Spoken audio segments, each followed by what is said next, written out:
is bad for the rural gander. Simachisti reports on a movement that is now increasingly winning allegiance in the north and could threaten India's integration into the world market.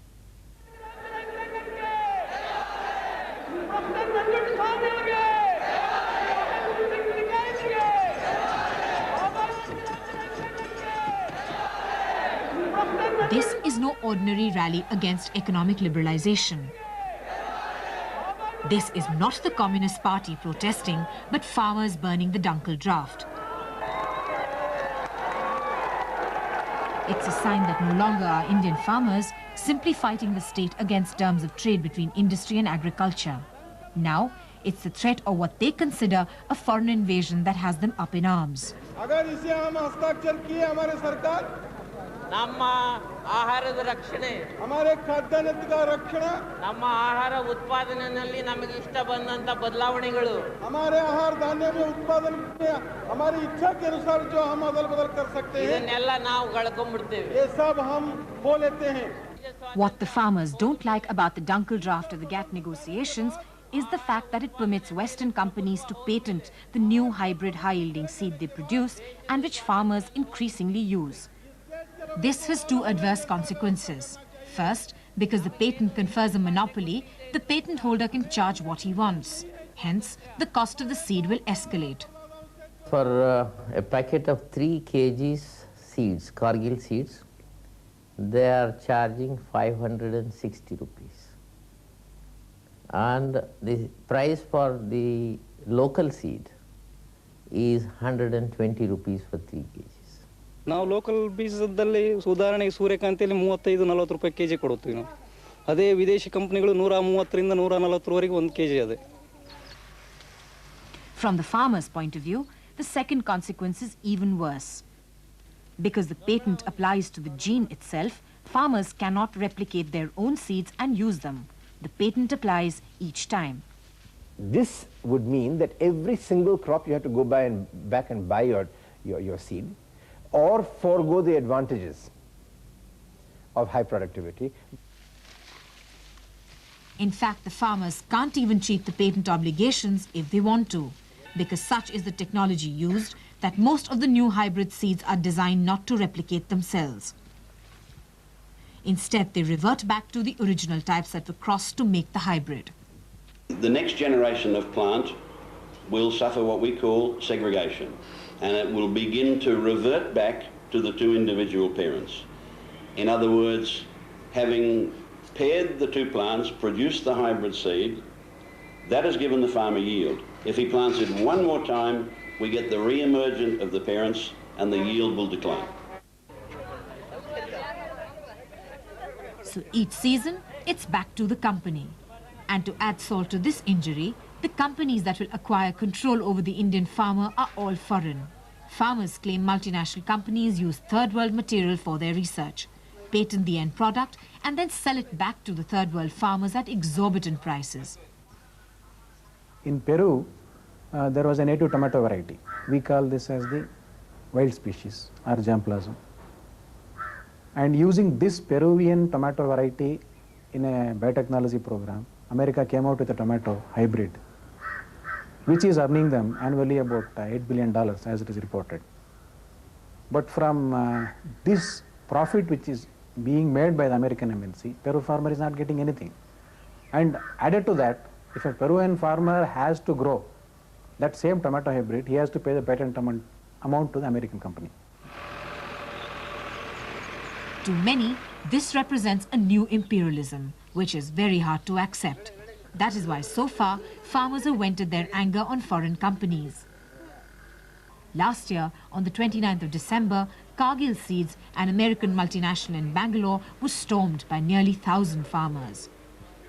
At about 11:30, we were suddenly aware of a large number of people entering our reception area, and these people immediately set about a systematic ransacking of this office. Once it was evident that to resist the persons concerned could result in bodily injury to any of our staff, we became, I guess, mute bystanders to smashing of windows and the hurling through the windows of anything that could be put there. This incident, which scared Kargil into removing its name board and erecting metal barriers, was the work of the Karnataka Rajya Rayat Sangha, led by Prof.M.D.Nanjundaswamy. But at first glance, it's difficult to accept that this affable man masterminded the attack. You know, we all worked in the same chamber sometime as advocates. Huh? Nanjundaswamy holds a doctorate in international relations and law from Heidelberg. But today, he devotes his time to mobilizing farmers for what he calls the seed Satyagraha. Kargil was the first step. His followers assert there will be others. जैसा कारगिल बेंगलोर में 19 दिसंबर कारगिल को जैसा हमने ये दिया ऐसा सब जगह हम ये आंदोलन जारी करते हैं. He is prepared to go the whole hog to protect his freedom.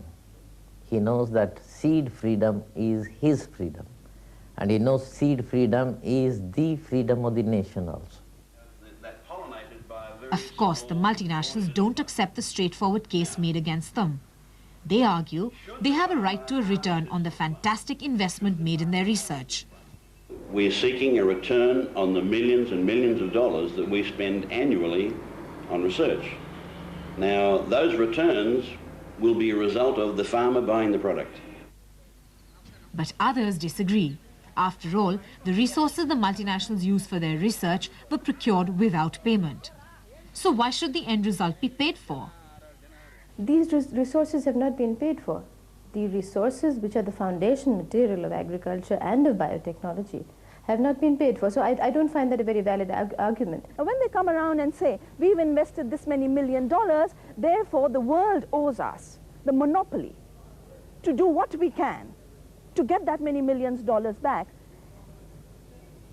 is the same as the logic in the war system, where companies invest that many millions dollars in killing people, and they say we must have the right to create wars so we can find our weapons markets.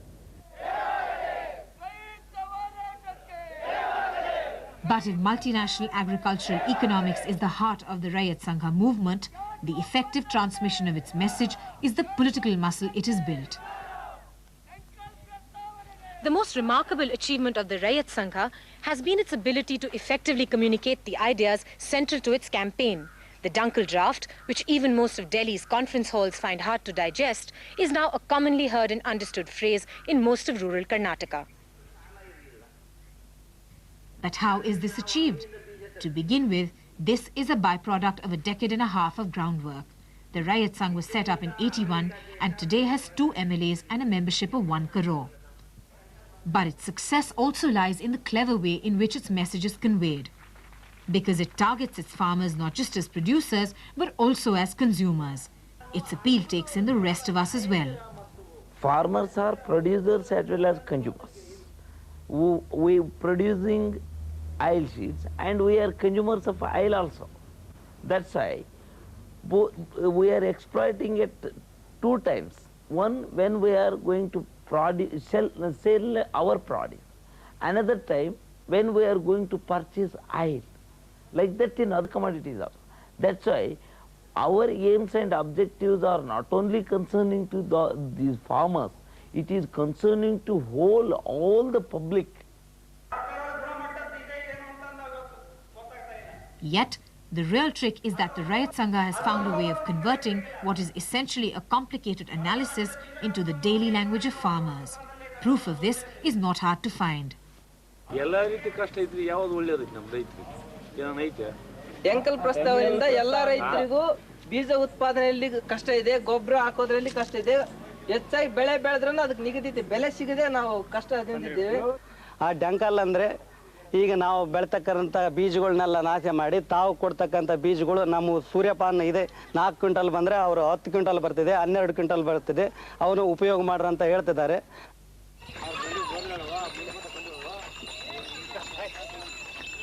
But if the Rayat Sangha is making inroads into Karnataka's villages, it is also meeting fierce resistance in the state's legislature.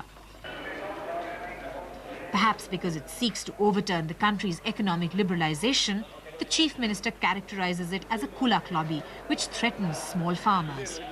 They do not want the small marginal farmers to have an excess of modern technology so that productivity could be increased.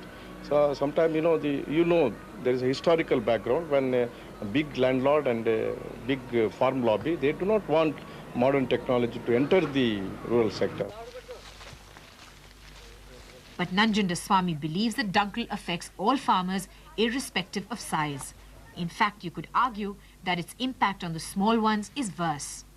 Problems faced by landless laborers are directly linked with the problems faced by the farmers, in the sense that the wages they get are directly linked with the prices the farmer gets. And if the farmer is looted in the price front, well, automatically the landless laborer gets less. And in a sense, this point is reflected by the fact that the Rayat Sangha is only the Indian version of what the farming community the world over is doing. Japanese farmers are out in arms. The Korean farmers are out in arms. The entire European community farmers are out in arms. The Norwegian farmers are out in arms. The tiny amount of small farmers, family farmers surviving in the US are out in arms. Philippines, they're out in arms. So the Indian Karnataka riots and the BKU is not really, it's not an exception. The trend of the farmers is to resist GATT. But India, for economic reasons which lie beyond the farmers' control, has moved so far down the Manmohan Singh road to liberalization and globalization that now the Dunkel draft is impossible to reject. I think there will be every possible effort made to suck us into the global system.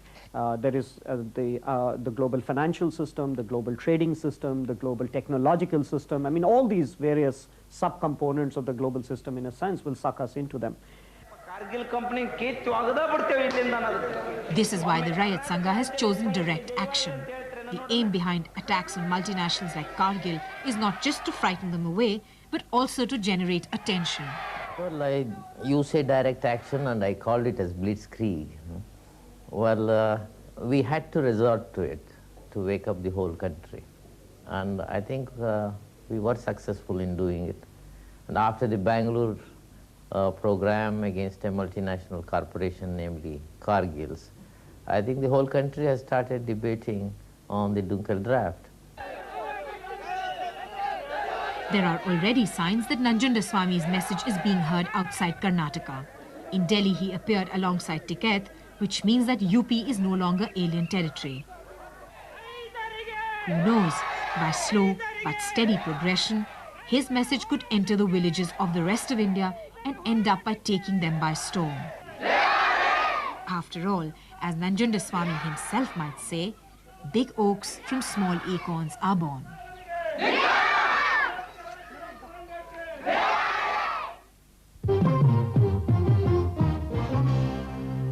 And there we once again pause